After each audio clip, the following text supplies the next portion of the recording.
জাহাজ পাইছে মানে এটা মনে করেন আমার মেলা পুরানা নষ্ট রাউটার আছে এটা বোধ 8টা করে নিয়ম লাগাই কি কম বেশি তো অবশ্যই আছে না কোম্পানি বানাইছে আমি তা বানাই 1100 টাকা এটা 1100 টাকা আনতে 1400 দাম বেড়ে যায়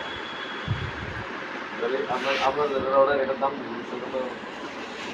খালি কম যায়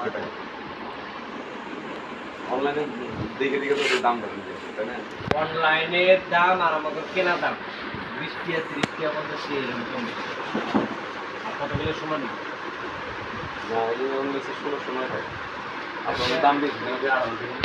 আমি দিয়েছি ওরাই দিছে ওরা আমার দিছে ওগুলো কাগজ না গেছে এই মাল দাম আনতে খরচ হয়েছে না তারপরে আমার লাভ হচ্ছে 100 টাকা লাভ 100 টাকা সেই হিসেবে এই যে 16 টাকা যদি ওরা প্রচার করে থাকে তাহলে আপনি আরো কম কেনা আমার 16 টাকা লাভ 10 টাকা আমরা হ্যাঁ